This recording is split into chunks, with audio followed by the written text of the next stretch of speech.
Could the SEC and the Big Ten be plotting something big?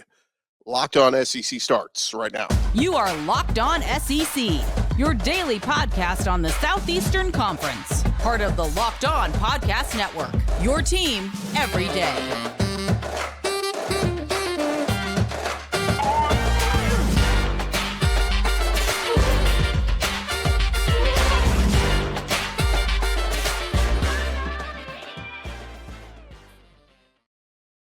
What's up, everybody? Welcome into Locked On SEC. It's great to have you guys along. Today's episode is presented to you by our friends over at LinkedIn Jobs. These days, every new potential hire can feel like a high-stakes wager for your small business.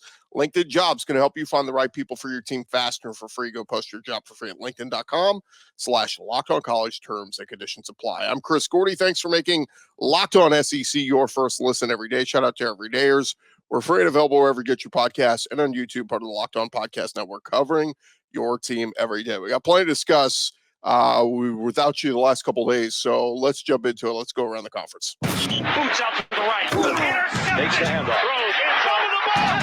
What a catch! Around the conference. Now we start in the SEC as news came out on Friday that SEC Commissioner Greg Sankey and the Big Ten, their commissioner, Tony Petitti, are setting up a joint advisory group set up of university presidents, chancellors, and athletic directors to, quote, explore common sense solutions to developing issues within college football. In the release that they put out, the two leagues said the advisory group is going to have no authority to act independently. They will only serve as a consulting group or consulting body. The group's composition, charter, timetable, specific issues will focus on a number of different things.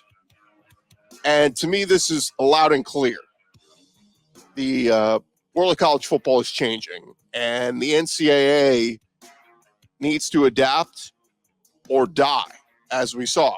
There is no college football commissioner with the NCAA. There was a changing of power with a new head of the NCAA, Charlie Baker, taking over. But the two most powerful leagues in all of college sports stepping in and saying, we got issues. And so we're going to try to solve these with or without the help of the NCAA. Now, Greg Sankey says in the statement, there are similar cultural and social impacts on our student athletes, our schools, on our communities because of the new collegiate athletics environments. We do not have predetermined answers to all these questions facing us.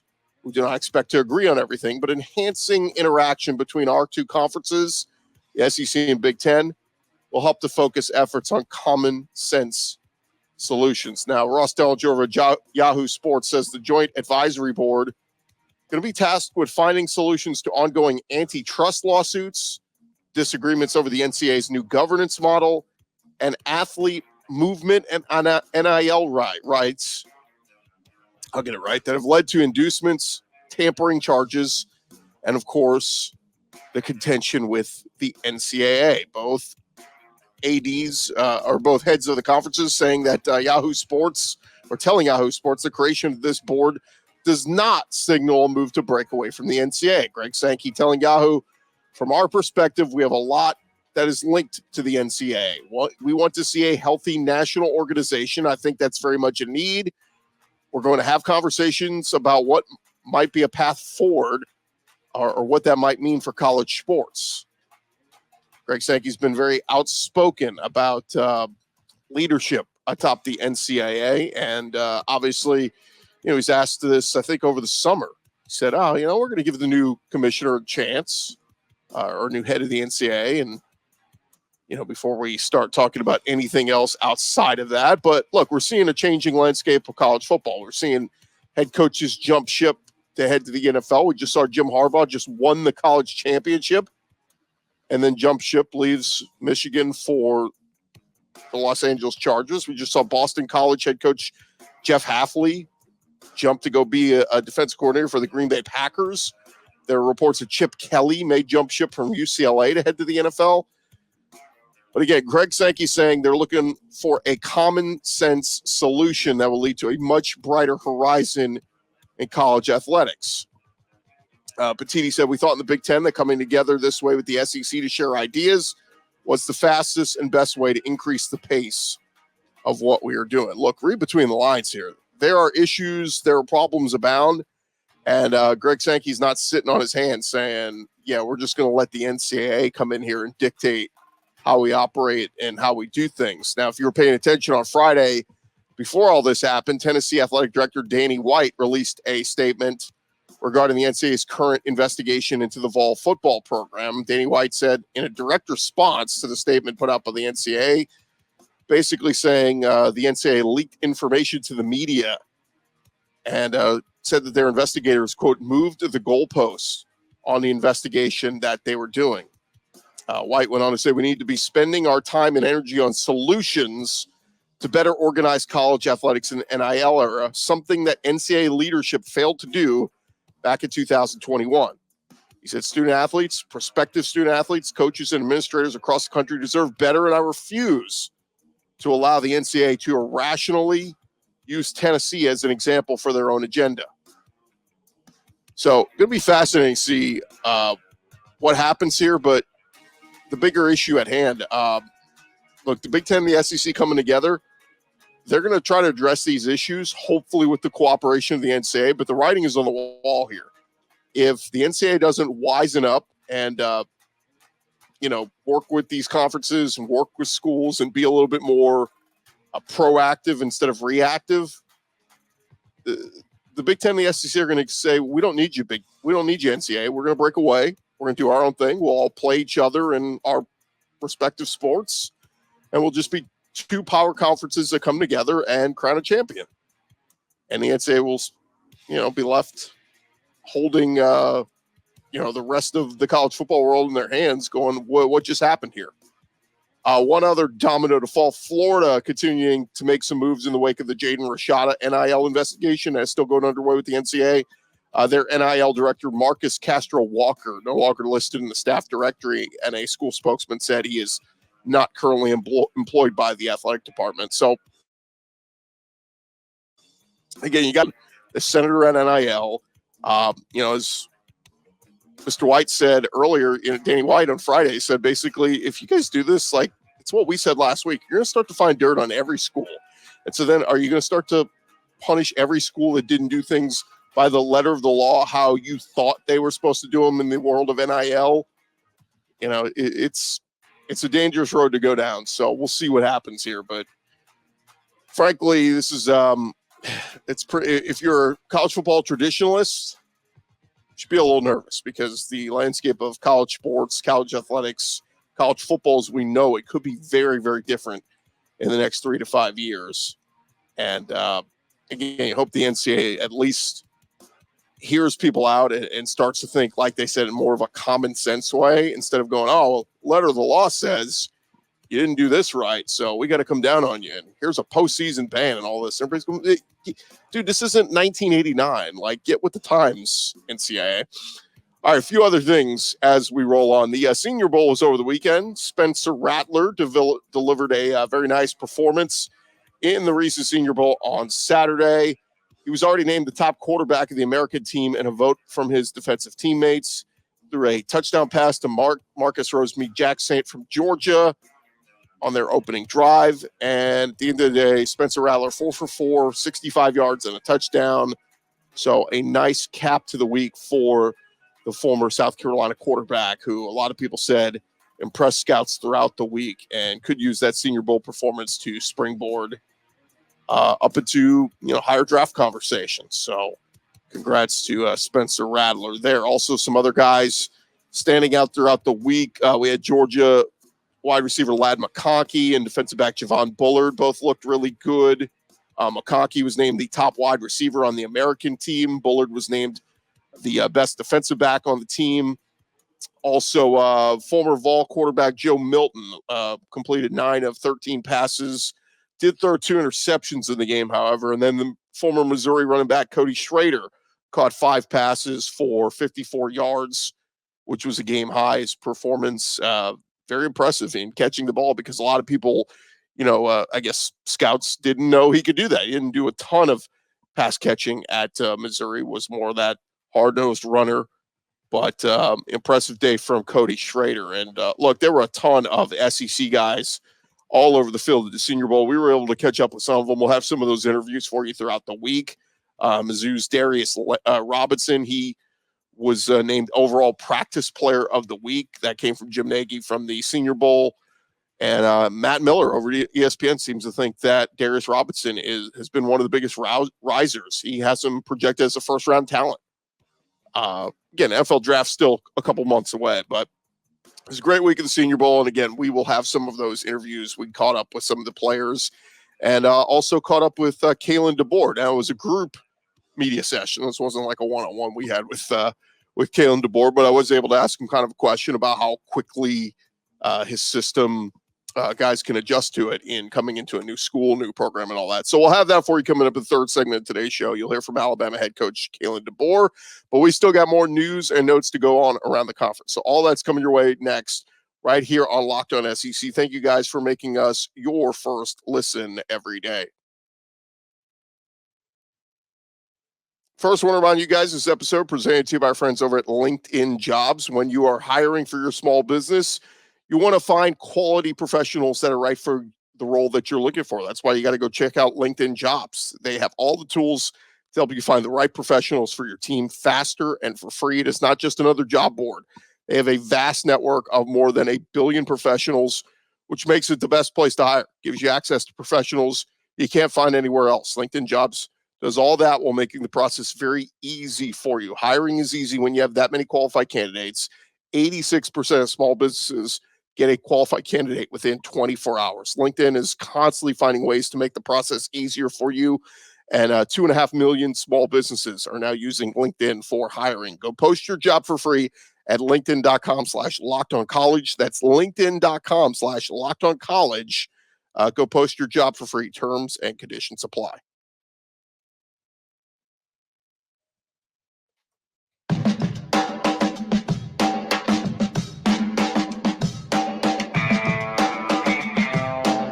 Going along here, Locked On SEC. Thank you guys for making us your first listen every day. Shout out to everydayers. Come on back.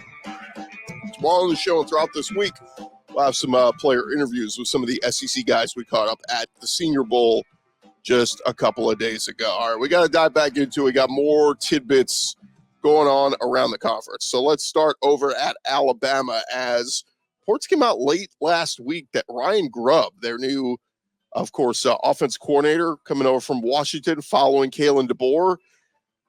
He's a candidate for the Seattle Seahawks offense coordinator job. That came out from Mike Florio, Pro Football Talk. Thursday afternoon, Grubb, of course, was brought in from Washington to be Alabama's OC. There were reports on Friday and Saturday that he was on campus, meeting with recruits or doing their visits or whatever they're doing, the camps and stuff like that. So, again, spotted on Alabama's campus, so seems to be going about his daily business as if he will be the Alabama OC. But Florio's report said no deal is finalized, but Grubb is definitely under consideration. Now, hadn't heard anything come out over the weekend as of yet, whether it's a yay or nay. But the Seahawks fired former Michigan and Baltimore Ravens defense coordinator Mike McDonald as their head coach. He's the youngest head coach in the NFL, so he is interested in getting somebody in to run the offense. And obviously Ryan Grubb, having just been in Seattle the last couple of years, be an easy fix. Has he started moving his stuff down from Seattle to Tuscaloosa? If he hasn't, just keep it all up there. Family and kids and all that, just stay up there in Seattle. So we'll see. But again, Ryan Grubb followed Kalen DeBoer to Tuscaloosa just a couple of weeks ago when he took the job. Spent 2 seasons there as the Huskies OC in Seattle. So certainly something we're going to track and would be a pretty big hit for just, an offseason of a couple of negative things here for Alabama and transitioning from Nick Saban. Nobody said it was going to be easy, but that'd be a pretty big hit to lose Ryan Grubb already, having not even coached a game there for Bama yet. But certainly something we'll keep an eye on. And look, if I had to guess, I would lean towards probably Ryan Grubb's going to stay. He gave Kalen DeBoer's words, I'm going to come be your OC, going to come down there, get some more money and all that. But again, convenience, could stay in Seattle, just transition over to the NFL where I don't have to deal with NIL and recruiting and transfer portal and all that. Yeah, sign me up for that. So we'll see what happens. Over at Kentucky, Liam Coen, it was reported late last week that he was flirting with jumping ship again at Kentucky, and he has. On Saturday, the Tampa Bay Buccaneers officially introduced Liam Coen as their next OC. So the former Kentucky assistant bounces back to the NFL after one season in Lexington. If you remember, Coen came to Kentucky in 2021 for jumping back to the NFL to go coach the LA Rams. And now he came back to Kentucky as OC this past year. And now he's jumping back to the NFL as OC of the Tampa Bay Buccaneers. Todd Bowles, head coach of the Bucs, saying in a statement, "We're thrilled to welcome Liam Coen as our OC. Throughout the process, Liam stood out for his innovative offensive mind, exceptional coaching skills, and the remarkable impact he's had at every level of his career." If you remember a couple of years ago when he was there, Wan'Dale Robinson had an awesome year, but this past year, it was okay. Kentucky's offense, they didn't score a ton this year, and it was kind of an up and down year with Devin Leary at quarterback. But Liam Coen moving on from Kentucky once again. Another Alabama-related note, but this one staff-related. Alabama made an addition to their coaching staff on Sunday afternoon. Mississippi State safety Kevon Coleman, former Mississippi State safety, he is going to join Kalen DeBoer staff as a grad assistant. He will be specifically working with defensive backs. Coleman played in Starkville from 2013 to 2016, was coaching at Hoover High. So you get a young guy who relates to the players a good bit, was a multi-year starter for Mississippi State, and going to stay right there in the state of Alabama and go coach for Kalen DeBoer. So Kevon Coleman going to coach the DBs there at Alabama. Over at Georgia, they've added to their staff with a new assistant strength and conditioning coach under Scott Sinclair. Brandon Gilbert going to join the staff. Spent the last 4 seasons as Charleston Southern's director of strength and conditioning. So Brandon Gilbert joining the group over there at Georgia. Over at Ole Miss, they've added a couple of assistants to Lane Kiffin's staff, including new wide receivers coach George McDonald and new tight ends coach Joe Cox. McDonald will also serve as Ole Miss's passing game coordinator. Spent 3 seasons at Illinois. And Joe Cox, he was at Alabama from 2022 to 2023 as their tight ends coach. Ole Miss also going to hire Billy Glasscock as the program's new general manager. Comes to Oxford after 3 seasons working for Steve Sarkisian's staff over at Texas. Glasscock will replace Austin Thomas, who had held that position for the last 2 years, but he jumped over back to LSU to go work for Brian Kelly. One other note on Lane Kiffin, there was a story that came out over the weekend, 2024 college football playoff predictions by a panel of 6 ESPN experts. And they put out their first ever 12-team playoff predictions earlier this week. Ole Miss appeared on all 6 ballots and was ranked as high as number 6 on a couple of projections. Lane Kiffin quote tweeted that prediction and referenced old Nick Saban's rat poison. He said, as the GOAT would say, that right there is rat poison. So, Lane Kiffin never one to shy away from social media and jumping in on it there saying, hey, stop hyping us up. Stop putting us in the playoff because, if they don't make it, obviously there will be frustrations there in Oxford. Hey, you were predicted to make the playoff. Everybody predicted you to make the playoff. Recruiting notes over at Auburn, they lost a piece of their recruiting class, losing a commitment from 4-star defensive back Kendarius Reddick. He flipped his commitment to UCF and former Auburn head coach Gus Malzahn. He's the number 64 overall player, the number 7 safety in the country in the class of 2025. He's the number 12 player from the state of Georgia. So a little bit of a flipperoo there. Kendarius Reddick was committed to Auburn and flipped over to UCF. Still plenty of time, though, to make a change back. Over at Arkansas, Ashton Bethel Roman, he was in this current recruiting class of 2024 for Arkansas. He will not begin his career in Fayetteville. He received a release from his national letter of intent, according to reports.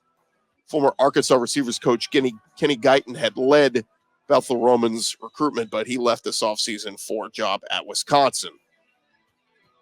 And a few other nuggets before we switch gears and hear from Kalen DeBoer. SEC baseball.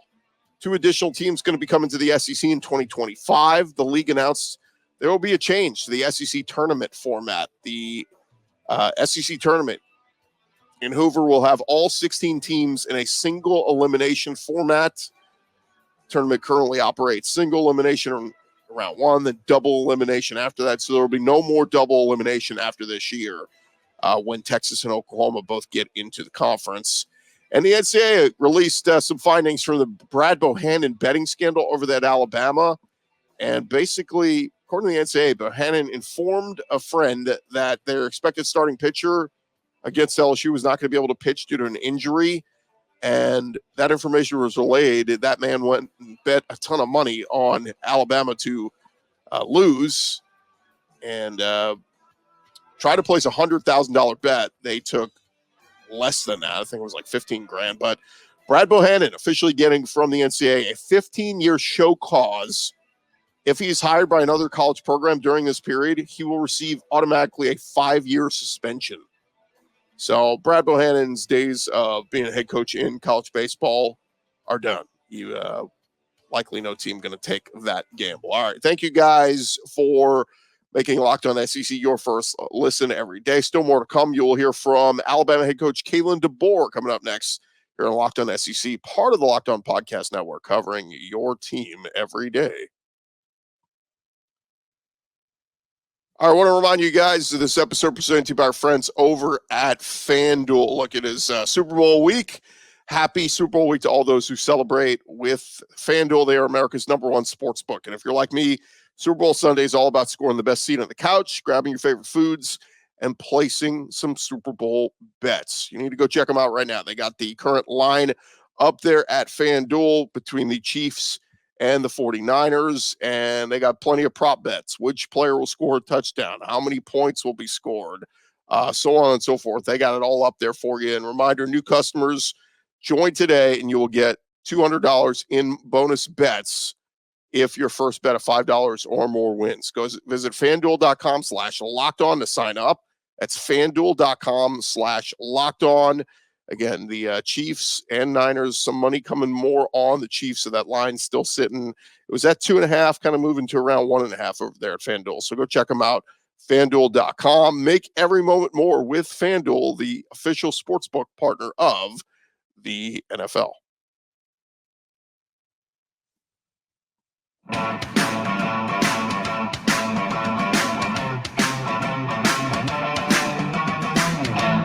All right, continue on here, Locked On SEC. Before we get out of here, just last week at the Senior Bowl, we were able to catch up in a little bit of a group setting with some other Alabama media members and folks talking with Alabama head coach Kalen DeBoer. We were able to get a question in for Coach DeBoer, taking over as head coach at Alabama. So without further ado, here was our media scrum with Kalen DeBoer with some pretty good answers to some tough questions there. Have you had a chance to come up for air? I know you play the national title game a week after you take the Alabama job. Have you had a chance to kind of rest for a few moments? No, not at all. But that's okay. You know, that means that there's a lot of people pulling in a lot of different directions, and it's been fun getting to know our team. They're doing a great job on campus, really kind of steady now in their workouts, and out on the road, just meeting a lot of new faces and enjoying it. The Alabama logo means a lot down here in the Southeast, and so it's been really fun, here these last 2 weeks being out and about. You might have 2 first-round draft picks at wide receiver. What's your recruiting pitch to those guys at that field position, knowing how much you've developed into the highest level? Yeah, when you put it that way with 2 potential first-round draft picks, I think it sells itself. But, you really dive into how we got to that point. It's, scheme and all that, but it's a lot of development, and that's going to happen not just at the wide receiver position, but across the board in our football team. Coach, you see a difference between Pac-12 football and SEC football? Any noticeable difference? I think there is. This level of football here in the SEC has been at a high championship level for a long time, and I think every part of the country has their own style. Physicality is what wins championships, and I think that's what that's what a lot of what we do is going to be based on. But I think football also football no matter where you go, and our stuff will also translate to wherever we've been. And I've been in the Midwest and at other places in the country, and just making the jaunt from the West Coast to the Southeast. I think all the things we do will translate over. How cool to see Michael Penix? He went through a lot before he got to Washington to see everything work out so well for him. Yeah, we were just talking about that. Just kind of in 5 minutes, a snapshot of what he's gone through and what he's all worked for, and realizing that dream right now, and really in the best place he's ever been. When it comes to 2 to 3 years now of being healthy and just continuing to develop and grow. Just all he's been through has prepared him mentally, for this type of scenario to where, the pressure is the pressure, but he knows and has the confidence that he is going to be just fine if he just does what he's capable of each and every day. Coach, in the off-season when it's hard for the coaching staff to spend as much time with the players, how beneficial could it be for Jalen Milroe to be around a Brailsford, be around a Bernard, where they could just talk player to player about the offense? Yeah, from a staff standpoint, we're really looking forward to next week to being around our guys and spending a lot of time with the team, back on campus. But those that have come with us from Washington, there's certainly an understanding of, even the system, and what certain concepts are called and how we teach them. So hopefully back on campus, they're picking up on those things. Jalen with, Austin, and as well as having a center like Parker there knows all the calls, and we can hit the ground running here next week when it comes to installing offense and defensive systems. What did you see process bringing on Kane Womack as defensive coordinator? Well, I just know he's really good. I saw him every single day in practice there in 2019 going against him, and I think he's just continued to take those steps forward the year after I left, and him being a head coach and especially understanding everything down here in Alabama, the state. I know he's a relationship guy, and so he just brings a lot of energy and organizational skills that I know are going to be really important for our program. I think it says a lot about University of Alabama to be able to pull someone like Kane and all the things that he had going for him with the success he's had at South Alabama. What did you see from Austin Mack that made you want to bring him over here? Well, I think his skill set and all the tools he brings as a quarterback, the arm talent, but I also just think he's got a really great head on his shoulders. He's young, and for him to do what he did this last year with us, he reclassified and really learned the offense as fast as anyone I've ever seen at that age. And so, he's got to just continue to grow, continue to develop. And I know he's all about those challenges. He sees them as opportunities, and it was exciting for him as well as us to have him come down here. Coach, your team won the Joe Moore Award. Did your offensive line have a specific physicality and different shapes and sizes? In other words, were they 300-pounders, 350? Do you like them big? You like them quick? How do you like your offensive line? Yeah, I think we just worked with what we had, and obviously it was a strong group. Multiple, both our right tackle and left tackle are going to be high-end draft picks, and Roger's here at the Senior Bowl and doing a great job. So talent, was in a great spot there, and now it's just a matter of utilizing their strengths, and a lot of it revolved around what your quarterback can do. And with Michael, we were able to protect him, and then I think as the season went along, each and every year, 22 and 23, we developed a run game as the year went along, and that was important for us to win a conference championship. And the game, you always say you wear the pads for a reason, right? And it's meant to be a physical game, and so the heart and soul of what we do, we'll have to rely on that. You've been in a couple new places the last couple of years. With your experience the last handful of years, adjusting in the spring to a new place, how quick does it take for everybody to adapt to learn your system? Yeah, I think first of all, from a coach's standpoint, you just jump all in. And, as far as getting to know the guys and the relationships, and I think that's what you ask of your players too, is to not try to wonder and second guess in any way.